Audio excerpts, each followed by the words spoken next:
Welcome to the Rustic Garden Homestead. I'm here with Kim, Callie Kim, Hi, everyone. Jerry. We're going to talk about 25 tips, maybe that we don't wish we knew, but 25 tips for new gardeners, old gardeners, something we wish we would have known early on. We're just going to walk through the garden, throw out ideas, and hopefully help you guys have a better garden. My first tip, which I always talk about, and we just did a video on it, is start your compost pile first. Organic gardening is all about the compost.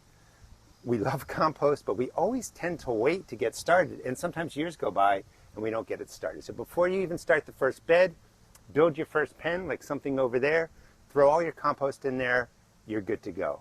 Tip number one. And tip number two, I'm actually going to walk over this way as we share tip number two, is keep it simple. A lot of people get overwhelmed when they're first starting out gardening, and just garden with whatever you have. And I love Gary's small little space garden here, right before we walk into the big garden. Very small space. Very small space, enough for me to trip over. And it consists of, I don't know, maybe 8 feet by about 3 feet. It's got a grow bag, a simple raised bed, and a couple other grow bags over here. And you can grow a ton of food in a small space. Really even enough for a family with a couple of kids. You can grab some you can grow some tomatoes, some greens, herbs in this space, and a nice little simple trellis to maximize your space. So just start with the space you have and keep it simple. You can always expand later as you really get into it in your garden or your family grows. The other thing that we're going to do is going to shoot this without editing, except for transitions. So we'll see who messes up first. That's right. So, and that's the thing. People get really overwhelmed and think they have to have a garden like the size of my garden, which is a teaching garden. Jerry, to your left is the simplest way. I don't know, and we'll try and count the tips out, but it'll be like 25. But number 3, you don't need all the fancy raised beds, the metal raised beds. They're really expensive. This is just growing in the earth. This is where I grew potatoes, have some peppers in here. And this is real. There's my dog barking in the background. We're going to have to reel her in shortly. Potatoes. Deer come out here, so I don't grow a whole lot. But if you have deer protection, limited budget, just want to get started, go ahead, plant like this. This is Willow. She's the one who wandered off the homestead and was barking at the neighbors. So she's Willow gonna go... is human. Sorry, Gary, to interrupt you, but she's like a human dog. She's very smart, but she likes to wander. So I just wanted to be clear. My point with this tip was you don't need anything fancy. You can just grow right in the earth beds, plant as you wish, get some skills, learn how to garden, and then expand with time. But start small and you just dig a place and you start growing. That's right. So if you have a little spot in your backyard that you can dig, just do this. And the next tip, I think it's tip number 4, is use whatever materials you have on hand. So Gary's a great example of that. He's got lots of repurposed materials in his garden. So here we've got some poultry wire, which is very inexpensive. If you keep chickens, you might have some sitting around. T-posts and string, Gary. I think you use this for like a deer It's just deterrent? a deer deterrent, yeah. The chicken wire and the string won't keep deer from jumping in there, but it keeps them from going in pretty deep. That's right. It helps so you don't have to build a big, huge fence when you first get started. Here's a gate that I'm sure you repurposed from something else, Gary, maybe from a dog pen or something like that. Nothing fancy. And then just kind of made a little division here with like bricks, some planks on the ground, and just dug things out. So look around. You might have a lot of these materials already in your own backyard, or, barter with your neighbors. Yeah, nature, well, I should say a garden is not a beauty contest. Nature wants to grow. It doesn't have to look perfect. It doesn't have to be HD TV ready. You just need the earth. And when you come inside, the bed over here too, this is a good setup too. This is just a little bit of a raised bed, fabric pots. The bed over there I made out of firewood lumber and just screwed it together. Right up here. This has been here for 4 years. Growing oregano in there, I grow garlic in here. Outside my garden, I'm growing stuff that the deer don't really like. That's probably another tip, is that you want to make sure you protect from deer and animals the best you can. But this works. It doesn't have to be fancy. Come on inside. Willow, let's go inside. This is the garden. perfect. Jerry, let's get a little bit closer shot of this, because Gary, I think these are pieces of firewood that you chopped up from your own property. Yep. Just stacked up and just put a screw in the middle here. So you don't have to buy a lot of, lumber and things like that. Again, look around, see what wood you have or materials you can use to create a raised bed. Go on. Now my garden's a teaching garden, and it's real easy for people to get overwhelmed. You absolutely don't need all this. This is a basic root pouch. container garden. If you're growing in a place that doesn't have the great earth, you can just grow in pouches, and I do recommend that. These are nice too because you can kind of take them with you if you have to move. That's right. So containers are a great way if you are growing on a patio or a balcony and have no earth. Just grab a couple, the 5 gallons, the 10 gallons. I have them over on our website. I think Gary's got some on his. And just fill them with soil and plants and what you like to eat, and you've got an instant garden. Now the next tip that I love to do that you can garden on the cheap or for free, really, if you're already growing and you've got something like this hanging from your vine, these are actually cowpeas. But you can do it with beans, peas, all kinds of vegetables. You let them just dry on the vine like this, and there's a little bit of a rattle when they're really dry. Hopefully you can hear that. That means the seeds are nice and dry inside. They're mature when they're dry like this. You just open them up and then just kind of scrape them out into your hand. And you can even just throw these in your container right now or wherever you have an empty spot. Poke them in the ground, or you can save them to plant for next year. Funny thing is, I was just out here yesterday. I tend to do this all the time, is just stick seeds in my pocket. It's a quick way to succession plant, which could be the next tip. Throw some seeds in your pocket, keep them by your back door, and when you go outside, just toss them in your raised bed or your container. If you're going to container garden, one mistake that I made early on is when you're doing your own transplants or you're buying the transplants, they're small, they're cute, you want to keep every one of them. When I seed started tomatoes, I only probably needed 3 plants, but I would seed start maybe a dozen. This is a 20-gallon container. This is 1 cucumber plant, but it's actually 2 cucumber plants.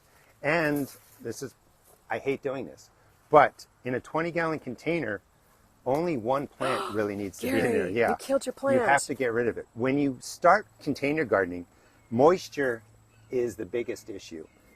A small little tiny cucumber looks great in there. You could have 3 or 4 in there. When it gets to this size, the root systems develop. When it's full size, this big, it's going to suck the life and water out of this container. And if you put in too many plants, you're not going to get a good harvest.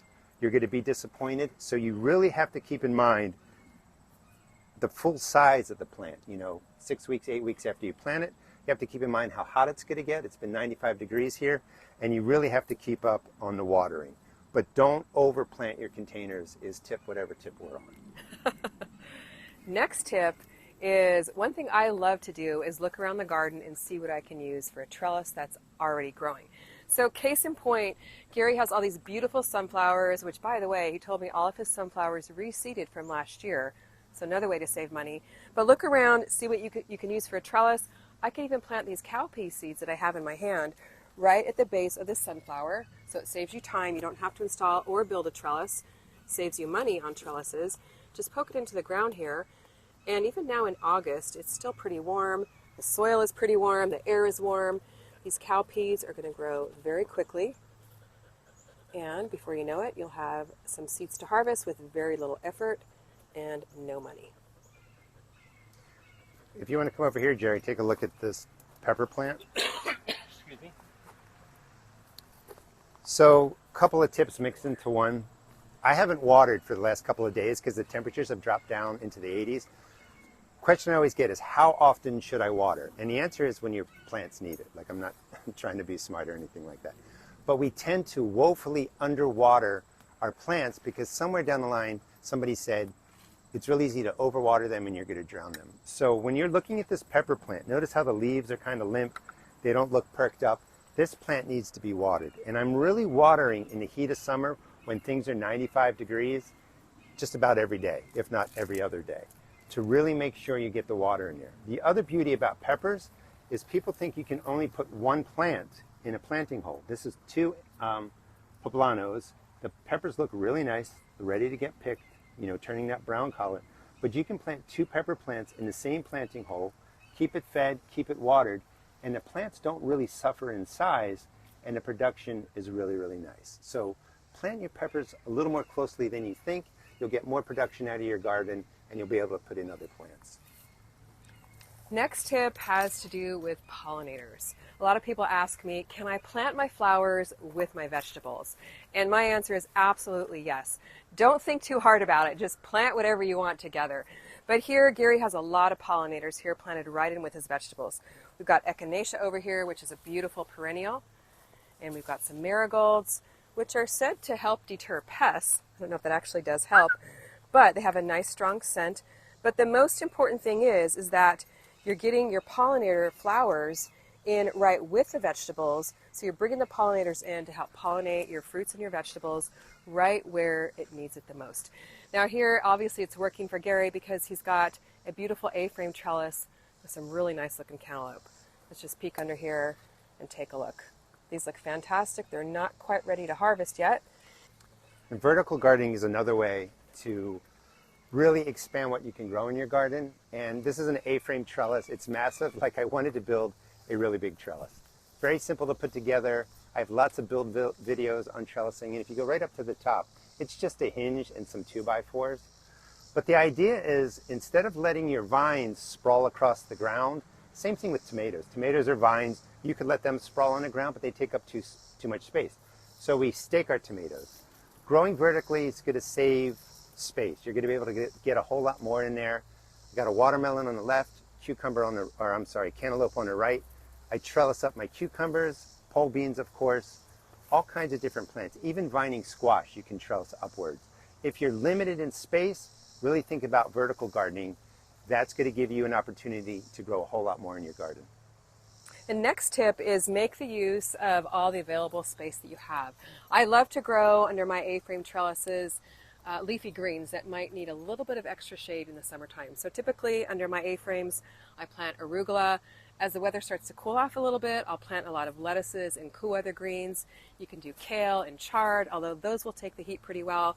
But stick some vegetables underneath your trellises that need a little bit of shade, and you'll be able to grow a lot more veggies that way. Succession planting. I don't know what tip we're on, but maybe at 10 or something like that.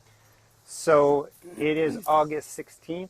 You still have time to replant cucumbers, squash, zucchini, other plants in your summer garden. We're in the process of transitioning over to the fall garden when the temperatures drop. But here are an example of 2 Armenian cucumbers planted actually on 7/15. These are going to take off as the temperatures cool. They're going to be doing really well up here. And then my other cucumber plants that are going to be dying off will be gone, and I'll be getting cucumbers well into September or October. Here's another example too of 2 plants in one space, and I am not going to rip them out. I'm going to wait a little bit longer to make sure there's no disease showing up or bug issues on here. And then maybe in a week or 2, whatever plant is strongest, I'm going to remove one. But you can certainly plant cucumbers, squash, zucchini throughout the summer, June, July, and August again. And this way you plant through the bug cycle, the fungus cycle, the disease cycle, and you continue to get production over the whole season.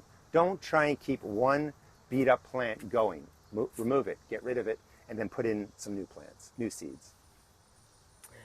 One tip that I absolutely love in the heat of the summer that really saves my garden every single summer is this baby right here, shade cloth. Now when it's 90, 95 or plus degrees out, the flowers tend to dry up and drop off of your cucumbers, your tomatoes, your peppers, and shade cloth is a lifesaver. So you just want to put up something very, very simple. Gary's got the shade cloth here connected to a T-post, connected to his fence, and then it looks like he was shading some of his leafy greens here. Just stretch it over the garden bed. And you know what I like to use too is other things just to kind of weigh the shade cloth corners down. So I'm actually just going to put this pot on top of it. And then you can attach it with another rope or a piece of twine to this fence. And voila, you've got some nice shade underneath this the cloth.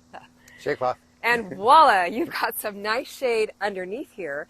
It literally keeps the plants about 10 to 15 degrees cooler, which can make the difference between dead plants and plants that are surviving and thriving in the summer heat. And I was using this, I don't know if you said it because I was walking around, but when it got into the mid-90s, upper 90s, I put all the shade cloth up, and it makes a difference. Tomatoes keep going, peppers keep going. But as soon as the temperatures then get back into the 80s, you do want to remove it. You want to make sure the sun's getting in there. Definitely. And you're just trying to regulate that high temperature in the 90s, above the 90s, when the sun is beating down, because it will shut down your plants. cucumber plants are over here. I want to show you these, Jerry. So these both, the one right here, kind of beat up, and the only reason that I kept it going, I normally would pull this out, was for video purposes. And it's chugging along, and it's produced this beautiful cucumber down here, which we need to take off. But it's only one cucumber. This plant really beat up. This is something that I would pull out. The cucumber plants over here, planted at the same time, sometime in June. There's actually two of them. And this is all the different trellising. This is a cattle panel, which I made an arch from one bed over here on the left, all the way over past Kim to the other side there. And I grow grapes up it. I'm growing the cucumbers up it. But you can see the massive amounts of leaves and growth from this cucumber plant. And this kind of ties into the tip I said earlier. The success of this plant has all been about watering. I've been watering it really 5 times a week, let's just say, to give you an idea. Deep soaking, good 15 seconds around where the vine's coming out of the ground, all the surface roots. Watering is what's going to make a difference in your garden. If your garden is kind of managing okay, try upping the water and see what happens. But this is just beautiful. The cucumbers are still producing, lots of baby cucumbers. Water makes all the difference. Now I want to take you over here to the beautiful basil that's growing, and these are just gorgeous plants, and Gary was telling me these have been in here since June and still looking really good. But one thing I like to do too for the next tip is let some of my herbs, especially the basil, go to flower and go to seed. Now when it starts to kind of get hot or it needs harvesting, the basil stem will turn a little bit thick like this one here, and then it starts to flower at the top. At this point, the leaves do change flavor, so if you're going to harvest it for the leaves, get it before it starts to flower. But when these flowers bloom, it brings in the bees like crazy. They love the basil flowers, so let a few of your plants flower to continue to bring in the pollinators, and then leave a few that aren't flowering and harvest them for beautiful basil on your sandwiches and your cucumber salad. And that's what we've been eating a lot of here, is basil, cucumber, tomato salad. So just clip off the basil, chop it up, bring it into the house. You won't believe the flavor. It's amazing. Now on the ground are cucumbers, and we're going to actually have a whole video out about why cucumbers become sour, why they become bitter. But when your cucumbers are on the vine, you really want to pick them before they start looking anything like this. These cucumbers are just overly mature. And actually, right to your right, Jerry, here we go. Right in there is a cucumber that's over mature. If you can remove that, Kim, we don't want it on there. Sure. Make sure you take your cucumbers off as quickly as you can, because it does mess up production a little bit. And then right to the left, behind it, is a cucumber forming, right over here. Oh, perfect. So don't let the cucumbers over mature. You want to pick them when they're small, when they're green, they're sweet, they're tender, and you're going to like them. At the end of the season, leave a couple of these hanging on the vine, and you want them to get this dark orange color. Let them kind of go till the frost comes. This is a mature cucumber. You'll be able to cut it open, save the seeds, just like the beans, and you're not going to have to spend any money next year on your cucumbers. Okay, next tip, we're actually going to walk down here to the strawberries and take a look at those. Strawberries are one of my favorite fruits to grow. They're very, very easy to grow in raised beds or containers. Gary has them growing actually right here in raised beds. I mean, look at all these strawberry plants. They will actually send out runners. Let's see if I can find a good runner here. And you can root them for free plants. So the runner is a shoot here that comes out from the parent plant, and these are already starting to develop roots. There's so much humidity here that things root very, very easily. So what you can do, you can either root it right here in the ground. I'm actually going to pull this one up and just put it right here in the raised bed. Great way to, again, save money on gardening, get free plants. You can just stick it right in the soil. You can secure it if you want with a little landscape staple or even a bobby pin, and that will root and provide a free plant for you for next year. I just want to give you a quick little look here at the green stalks. Gary probably has hundreds and hundreds of strawberry plants in the green stalk. So again, growing vertically, you can do the exact same thing here with the runners. Let's find a good runner that's maybe already rooting. I think here's one. And then this one's kind of empty right here. So it's a great place to poke it in there. And then once it roots, that one won't stand at the moment, but once it roots and it's got some roots established and it kind of gives a little bit of resistance, you can go ahead and cut it from the mother plant, and it will just start to grow new strawberries for you. Now make sure you keep your strawberries well fertilized, and with some good water-soluble fertilizer. You can even throw a handful of compost in here. Strawberries are one of the easiest things to grow. That was going to be my tip. So mid-August, stole it. no, that's all right. I'm going to add to it. Mid-August, you don't want to dig these out and then feel like you got to put fertilizer in there and compost in there. Leave your plants going. Just crunch off the dry leaves, the dead leaves. If some of them look bad, pluck them off. Hit them with that water-soluble a good amount. This is where sometimes I use the chemical type fertilizers, which will not harm your plants, they're not going to wreck your garden, but they're really high in nitrogen. That's what the tomatoes need. Being container plants, and this is also a tip for container plants, when you're growing in containers, it's not like the earth. They take the nutrients out so much that, when your plants are small, you set them up with organic granular fertilizer, you set them up with compost, maybe you water, once a month maybe, with a light water-soluble fertilizer. When they get larger, you may have to water them every 10 days or 14 days. So in containers, keep up the fertilizer. But if you want a second round of strawberries, hit them now, water-soluble fertilizer, clean them up, keep them watered, and you're going to get September and October strawberries here in Maryland.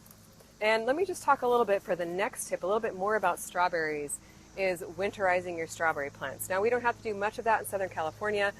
And Gary, I don't know if you winterize or if you just cut back, but they will survive very cold temperatures, and then come back next year. So what I usually tell people to do is mulch them with a couple inches of shredded straw, shredded leaves. Keep those roots alive, that's the most important thing. But they will start to die back in the cold temperatures, so don't be alarmed. Your strawberry leaves will start to get dry. They may change color with the cooler temperatures, so you can just cut them off, mulch the roots and the crowns, and then when the weather warms up in the spring, they're going to start to spring back to life again. At that point, you may want to hit them again with some water-soluble, and you'll have strawberries next spring. So I'm in Maryland Zone 7. These green stalk towers, who I am affiliated with, so if you'd like to purchase them, check out the video description. But I've been with green stalk for maybe 9 years. These have been sitting out a good 8 years, 24/7. They don't crack, they don't split. My point being is they've been sitting out here with the strawberry plants. So during the winter, I don't even mulch them. They stay out here, they freeze. Again, Maryland Zone 7, we get 20-degree winters, sometimes into the teens. Strawberries are really hardy. Come the spring, like you're saying, I hit them with the water-soluble, clean them up a little bit, they take off, and I get strawberries. But they're really, really hardy. Okay, it's definitely. I don't know, tip number 15, get a pup for your garden. It's a lot of fun, and she loves actually being out here. She knows where the garden is and will come running if I call her or tell her to go to the garden. She's very cute. Blueberries. I've been growing blueberries here. This is actually my 5th season here at the homestead. I'm not pruning my blueberries. I've planted them pretty close together. They actually have shallow roots, so you don't need much space. They don't need a lot of water. They do like soil that's a little bit more acidic, but you don't have to freak out about that. My soil here is about a 7 pH, which is pretty much neutral. Spring, at least once, maybe again in the fall, I use Miracle Grow acid or any kind of acidifier, and I just water in the base. It's a water-soluble fertilizer. Drops the pH down, and the blueberries have been wonderful year after year. So you don't have to over-worry about getting the pH of your blueberry soil down to the perfect amount. Just plant them, get them growing, water-soluble acidic fertilizer, spring, maybe again in the fall, and the blueberries are going to do really well. Let's talk about peppers and how they do in warmer climates, frost-free climates. So in frost-free climates, peppers will come back year after year. So right now these peppers are producing very well, but in a couple of months, say they were in Southern California, the production would start to decline. The plants might get a little bit of cold damage on the leaves, and at that point, what you can do is don't pull the entire plant out. You can actually cut the plant off at the base, and what you want to do is cut it where this little Y is at the bottom. So you completely chop it off, leave the Y here. So leave the Y here over the winter time, and what this does is it cuts off all the dead weight on the pepper plant, and your goal at that point is just to keep the plant alive. So typically I'll put a little bit of mulch around the bottom of the plant. Not going to expect it to grow much over the winter time, but as the weather warms up in the spring, you're going to see new little shoots, new little leaves pop out from your pepper plant, and then you'll have a second year plant, which gives you a little head start in the springtime because you've got your seedlings going inside, but you've got a full-on pepper plant already going outside. Did you talk about the different zones? I just put willow away. I did not talk about the different zones. So, like in Maryland, my peppers die off, so I can't do that. So one important thing too is instead of, and sometimes people over-research, like they'll watch, of course, watch our videos on tomatoes or something, but they may watch 15, 20 videos on how to plant a tomato, how to grow a tomato. They'll read a whole lot. The best thing you can do, and this is one of my favorite tips actually, is just make a small space, start with 1 or 2 beds, get that tomato plant into the ground after you've kind of read about it, but learn as you grow, literally, learn as you go. That's the best way to learn. You don't have to overthink it. So part of what you're doing too is trying to understand, like your tip for overwintering peppers works on the West Coast, doesn't work in Maryland. They're gonna die, it's just not gonna work. Now, other tip, switching gears, grapes can be hard to grow. These are muscadines, which look like grapes. They're much hardier than grapes. They get less diseases, and they have these beautiful grape-like looking fruits on there. Now, these are very hard and very bitter. Over the next 2 or 3 weeks, they're going to start ripening. This one's not, oh, it just broke off. This one's not ready, it's still hard. But muscadines produce these beautiful fruits, and it's really an alternative to grapes. All the leaves will die off. They can take, a deep freeze. They're very hardy, come back year after year. But I do recommend fruits for your garden, and muscadines are great. Definitely. The next tip too, kind of goes along with that, is plant what you like to eat.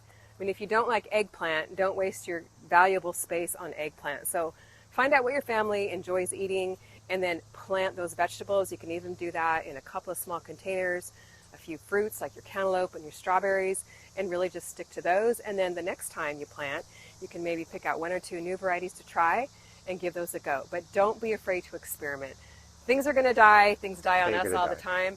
Just expect it and make adjustments as you grow your garden. One of the things people ask me is, how do you keep from being disappointed? And I do get disappointed, but I balance it out with taking a look. There's actually, in this space, there are, I think, 10 or 12 pepper plants. They've been growing wonderfully there for the last 4 years. So go with what's successful. Like peppers grow really well. These are shishitos. I keep planting this way. On the other side, I don't know if we're going to walk back there, but I just had a butternut squash get killed off by a vine borer. I went away to help my daughter build a garden. Grasshoppers came in, ate the lettuce. Yeah, that's disappointing, but then I look around at the rest of the garden and say, okay, this is going really well. So you really have to keep it balanced. Also with that, and I know that you have written a book, we can talk about that in a second, but how do you manage the time to manage a garden? And you can break things down into short tasks.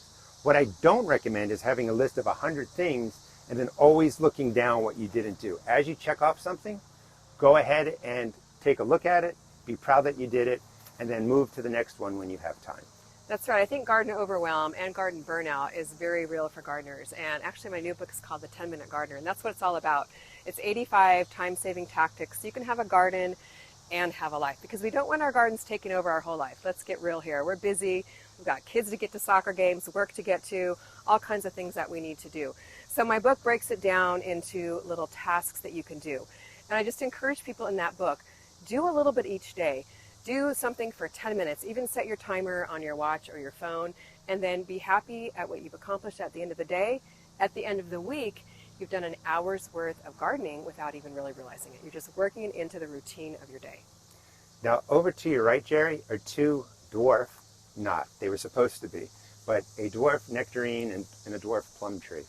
And the tip here is strategy. Over your right shoulder, if you pan to the right, that is the southern sun. A little bit more.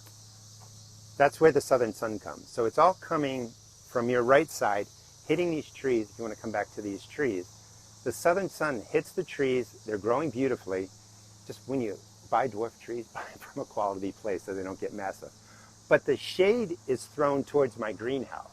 So if you're planting bigger plants in your garden, put them towards the back so that the southern sun throws the shade away, and then you can grow blueberry bushes or something down there. So there is a strategy on where you put the taller plants. Southern sun is that way, western sun is that way, and then the tall plants stay over here. This way the shade won't mess up the rest of your garden. So in this space, I had other stuff growing through the summer. Sometime in the beginning of August, and I'm going to have you look down here, Jerry, there are remains of beets. They were actually chewed up by grasshoppers. And that's one of the things that was disappointing. They're starting to come back, but the beets here were put in on 7/14. Today is 8/16. I always mess up the dates. Now is a great time to get a lot of your fall crops in the ground. And we're going to be talking about that actually today at 3 p.m. We're going to be doing a live stream. You can use the warmth of August to plant beets, turnips, peas, carrots, all your cool weather crops. Some of them, depending on where you live, if you're on the West Coast, you probably wouldn't do that now, but you could shift and plant them in September. The benefit is the warmth of the ground gets your fall crops, the crops that like the cool weather, growing a lot more quickly, getting to size, and then when the fall temperatures come here in Maryland, things cool down, I'm going to get, a harvest sooner to my table by doing that. I also love peas. Peas are a cool weather crop, but you have to make sure you have at least 70 to 80 days before the first frost.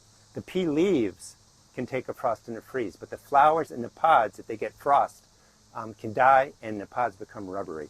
So even though these are cool weather crops, you got to make sure the frost doesn't come. And then finally, what is a cool weather crop? Cool weather crops, we have the turnips over here, beets, carrots, radishes, the brassicas, cauliflower, broccoli, Brussels. Kim, throw out any others you think of. They can freeze. Lettuce, spinach, the leaves can actually freeze solid, and then in the morning when the sun comes out, they defrost, they're perfectly fine. The ice doesn't rupture the cell of the plant, therefore they keep growing. Tomatoes, peppers, squash, cucumbers are warm weather crops. If a frost hits them, it destroys the leaves. So we're always planting cool weather crops in the spring, warm weather crops in the summer, later spring, and then in a lot of places you can go back to those cool weather crops in the fall. So you can really grow almost, now I can't say in every place, but at least in Maryland we can grow from March into November. I know in California you can grow year round. So your garden is going to be different on what you can grow and how long you can grow it. And I was going to throw in there too, in frost-free zones, I'm always out there with those frost-free garden zones like Texas, Florida, all the really southern zones that don't get frost. Wintertime is really the best time to grow those cool weather vegetables. But the key is get them started early. We're going to head outside in just a moment to Gary's seed starting station. But for us in Southern California, it's really tough to grow the cool weather vegetables right now. So often I will start from seed indoors and then get good transplants established. I'll usually start about mid-September, end of September. In 6 weeks in November, I have those cool weather transplants to pop out in the garden. We're pulling out the summer crops at that point. So I always like to look ahead about 6 weeks and then start whatever seeds are going to be good, whatever vegetable seeds are going to be good in that season about 6 weeks out.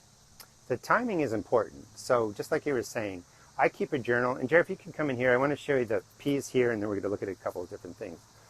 But we can look at the peas while I'm talking about the journal. You're going to be learning new things, so the best thing to do is to keep a journal. So these peas went in on, let's see if I put the date on here, on 7/18. And again, today is August 16th. This might have been a little bit too soon to put peas in here in Maryland. You can see how the bottom is dried up. So by keeping a journal and taking notes, I can, reference back next year saying 7/18 is a little bit early for peas. If you look over here, the peas are doing better. They went in about 10 days later. And then the peas to your hard right went in even a week after that, right over in there. And they're a little bit smaller. What I'm doing is I'm putting them in at different times over August to learn what works best in my garden. And the only way you can do that is to plant and to keep notes. And I just finally want to end with, at least in this section, these are carrots. Carrots are cool weather crops. They're also biennials. You want to get these into the ground, at least in Maryland, and then you adjust accordingly. Now, great growth, looks beautiful. Here's 3 of them. Here's the thinning again. I got to thin these down to 2. 1 or 2, a carrot will push itself out, but you want to, not overplant. So you have to come back and thin them out. But carrots are biennials, so you want to get them in August so that they can fully mature by the time a hard freeze comes here in Maryland. If these kind of grow a little bit, they make it through the winter and then they start growing again next year. Because they're biennials, that means the second time around, the second spring, they want to flower and produce seeds. So they're not going to really produce a nice carrot. A lot of mistakes people make is they'll put the carrots in September, October here in Maryland, not enough time for the carrot to develop. So just start them early while it's still warm. The other little tip I'm thinking of while we're here with the peas is you could also use shade cloth to help shade and protect your cooler vegetables from the heat. So Gary, it'd be a fun experiment to try. Like if you would have thrown shade cloth over here, you would have kept them a little bit cooler. Yeah. Hey, we all make mistakes. They were supposed to get a shade cloth, but they didn't. But okay, go on. Well, so much for that, right?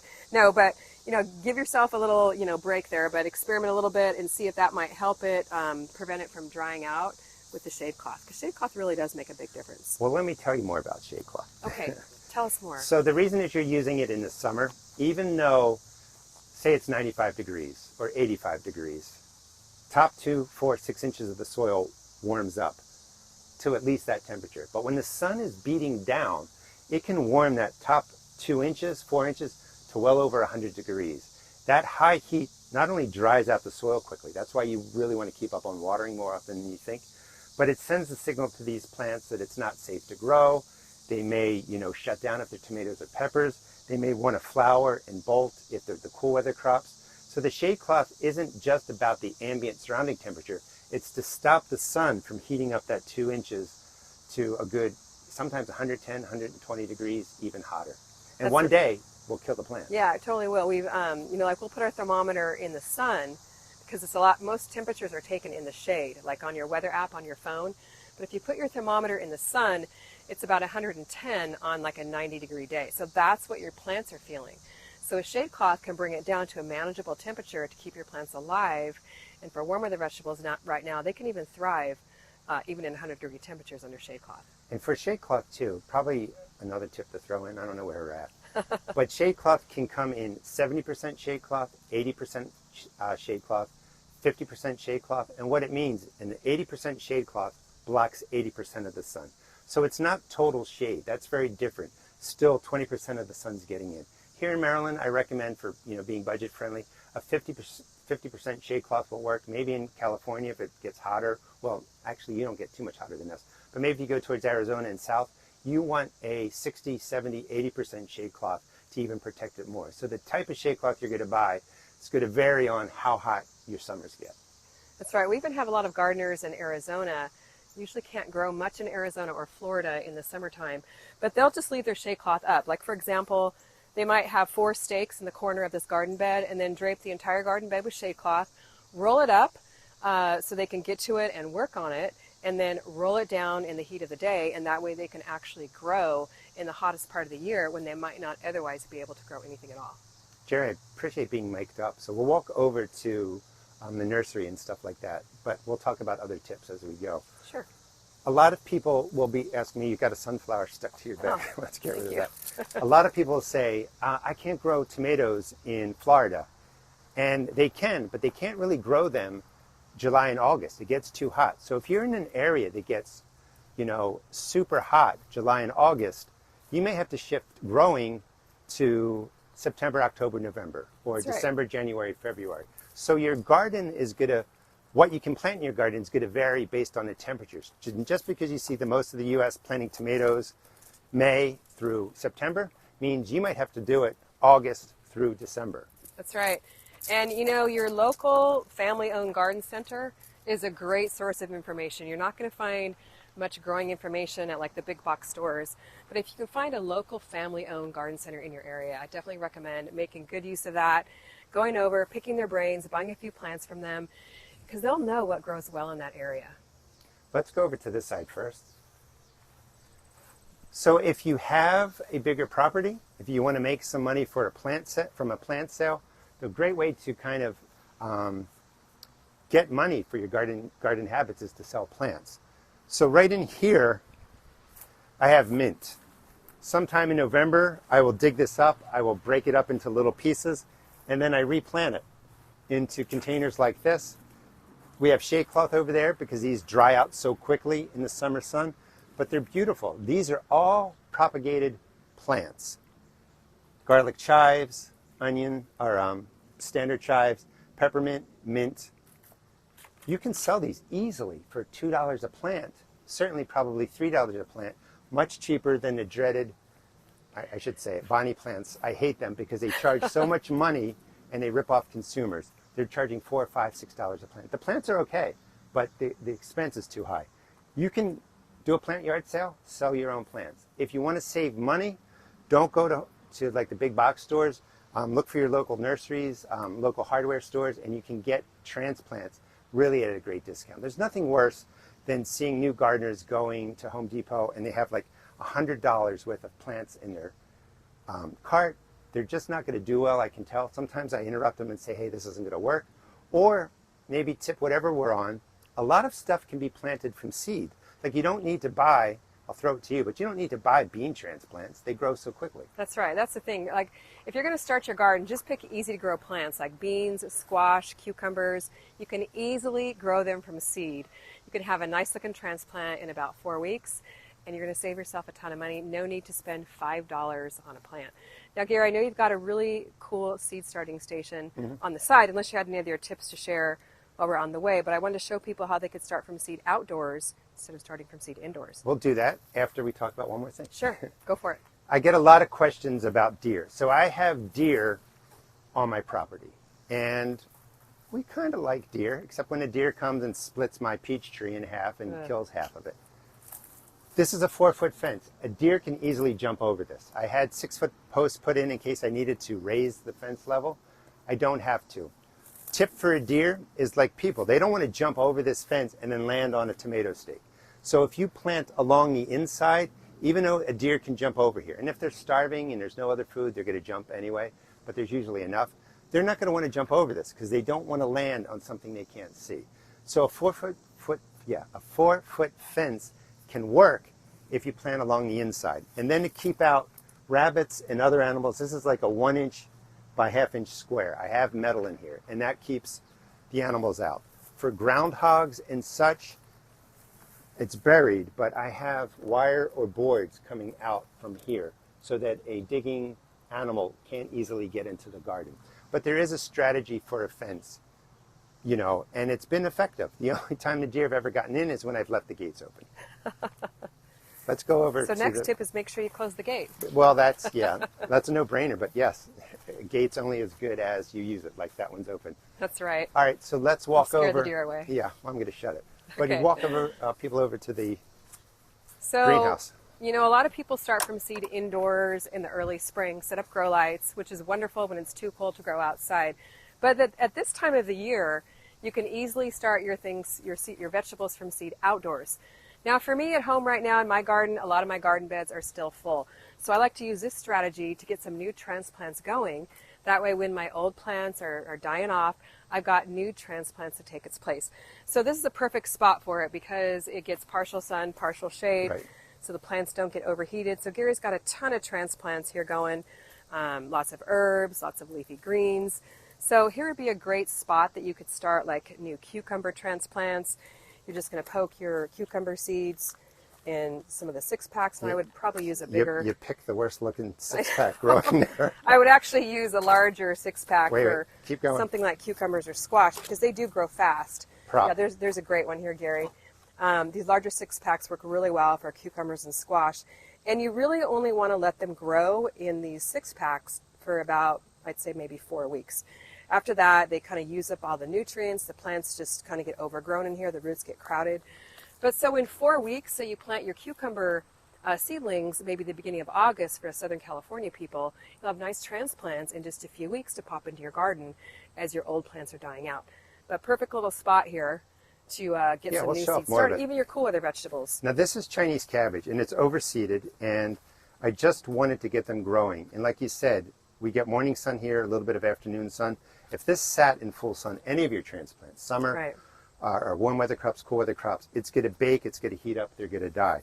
And if you're growing these longer for some reason, like the herbs I'm holding, you're right, they run out of nutrients. So hit them with a water-soluble fertilizer. Whenever your plants look weak, hit them with a water-soluble fertilizer.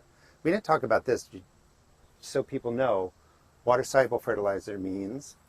It's easily dissolved in water, so like fish fertilizer, but you want to really easy does it on the seedlings, so maybe at half strength, quarter strength. And worm tea. I love worm tea. But the point that I was trying to get was sorry. is that the water-soluble mixes in water real easily, but it's immediately available. The nitrogen, phosphorus, and potassium Sorry about that. That's all right. This is unscripted. is totally available to the plant right away, which means as soon as you hit this with a water-soluble, the plants are going to green up in 24, 48 hours. The organic granular, when you mix that into your soil, it could be weeks or months before it really starts breaking down from microbes and is available to your plant. So water-soluble fertilizer is like your best friend. Whenever your plants are yellow, hit them with that. That's because? Right. Because it's immediately available to the plant. Excellent, yeah. And you can even put, like on the side of my house, I have just a simple little shelf where I stick the transplants that I'm working on outside rather than starting them inside, or just put them like on your deck rail, on your balcony floor, whatever you can do. If you live in an apartment, it's easily doable that way too. And this saves you a lot of money. Like a 6-pack of plants might cost you $6 or $8 or something like that. A seed pack costs you about $2. You put in a couple of seeds, store your seeds in a Ziploc bag, keep them in a refrigerator. Seeds can last 3 years, 5 years, 7 years. So you can just redo this, and for $2, $3 worth of seeds, you can, save yourself money. Instead of buying this every year, paying $4, $5, $6, you only spent $2. You probably have extras to share with your friends too, which is always fun. I do, and that's always fun. Figs from cuttings, these were gifted to me. They're doing really well, and they're actually starting to look a little bit yellow to me. So they're going to get hit with water-soluble fertilizer. They're also dry. When you're growing any kind of plant in these containers, and we can see like these are watered 2 days ago, by the way, and it's been in the 80s. They're starting to kind of, lose moisture. When you're growing in small containers like this, you may have to water once or even twice a day, depending on how they're sitting in the sun, or they're going to die off. So just keep up on the watering. I know I've already said it, but watering is probably next to not starting compost right away. Watering is probably my next biggest tip, is people just don't water enough. And I know when you were down here a couple years ago, you thought maybe you need to increase the drip irrigation, which I don't have drip irrigation. I did, and that's another thing too, having to do with watering is Gary usually has a lot of rain, so he hasn't needed to install drip irrigation. We have 6 months of no rain in Southern California, so if I don't have drip to automate things, it's an absolute mess in the garden and things wouldn't survive. But for their transplants out here, what I do with mine is I just hit the bottom of the tray and fill it about halfway up with water and then let it soak. I usually end up letting it soak all day because I forget to come out and pour the water off. But then what happens is the transplants, or this little 6-packs, have holes in the bottom. So they'll soak the water up from the bottom, and then pretty soon you'll see the top of the soil turn a darker brown color, like these are here. These are pretty moist, which indicates that it has enough water content. And then you can just pour the rest of the water off into your garden or water another plant with it. But it's a really effective way to water from the bottom, and that way the soil gets fully saturated too. That's exactly right, because this container doesn't have holes in the bottom. Right. And it holds the rainwater longer, and that's why they look better, versus the rest have holes in it. So if you're in a really hot area, making sure you use a container with no holes, and you don't have to go and buy all this stuff like from our seed shops, which would be nice, but you can go to like dollar stores and just get a baking foil tray. You can start in yogurt cups, just put holes in it, and you can grow that way, and you can fill the baking tray. A little bit extra water goes a long way, but there's a lot of ways to do it. I just don't want people to feel like they have to go and spend a ton of money to get growing. Going way back to the beginning, to that earth bed, is where you can start. And a lot of the garden centers and nurseries, they have so many of these plastic pots and containers. They give them away for free. I mean, I've literally seen them piled up at the garden centers, and you can just ask them if they have any extras, which they almost always do. And then you've got your seed starting containers right here. Maybe even they have flats there, I'm not sure, and you're well on your way to free, cheap, easy gardening. If you take a look in here, these are things that I've collected from nursery plants, some stuff that I'm just reusing. These pots, the black, the gray, the terracotta, were all on sale for 12 cents each one time at Home Depot, so I buy a lot of them. I keep all the containers in a space. This way I can reuse them. That saves you a lot of money. Again, gardening's not a beauty contest, so you don't need the most expensive, most perfect objects in your garden. You just need soil, your time, and nature to take care of things. Should we talk about fertilizers too? About the 10 different kinds that you can buy off the shelf? Sure, we should, but then we have our live stream, so we should kind of wrap it up. We'll save that. Huh? All right, what time is it? 25 till. So fertilizers. If you're a new gardener, and even if you've been gardening for a while, and it took me a while to figure this out, you go to Home Depot, you go to the big box stores, you go to Lowe's, Walmart, and you look on the shelf, you may see 10 different kinds of organic granular fertilizers, the dry ones. Organic is good, they're good fertilizers, but they all tend to have the same thing in there. Blood meal, bone meal, fish meal, chicken manure, maybe some alfalfa, some kelp. But when you read the bags, they'll say berry tone, or they'll say leafy greens, or they'll say tomato fertilizers. They even say heirloom tomato fertilizer. Berries, whatever Berries. the case might be. Peppers. You don't need to buy separate fertilizers. Just buy one bag of any organic granular fertilizer. I like to say try and get it under $2 a pound, because you're going to see so much fancy labeling. You don't need all that stuff. It's already probably in there. If you go and look in different sections, like where the lawn is, you can find a 27-pound bag of Espoma, which I do like. I'm not affiliated with them. But that 27-pound bag is only like $20, so it's well under $1 a pound. And that's going to stretch your budget. Just don't get fooled into buying separate fertilizers for your pepper plant, your squash plant, your cucumber plant, etc. It's just not necessary. And also, I know in this area here, Gary, you have a lot of clearance sales at the end of the gardening season. So Southern California, we don't have that so much, but then you can pick up for pennies on the dollar a lot of different fertilizers and soils and amendments for your garden. So keep an eye on that. As long as you have somewhere to store it during the off season, you'll really be able to save a lot of money that way. That's in December or January. So that $20 bag of 27-pound fertilizer, I got for well under $5, and I bought like 30 of them. All right, so I think that wraps up everything. Wraps up everything. Hope you guys have enjoyed these maybe 20 to 30 tips. I have no idea how many tips we lost count. But comment below and let us know which one is your favorite, maybe which one you're going to try and implement in your garden. And we're actually going to be live streaming right over here talking about fall gardening tips in just a little bit. But I know we both have live streams on our channel on a regular basis. So check those out. We would love to see you in the chat and have you part of our gardening community if you've never been over there before. Thanks so much for watching, and please check out my seed shop at therustedgarden.com. Thanks so much for watching. We'll see you next time in the garden.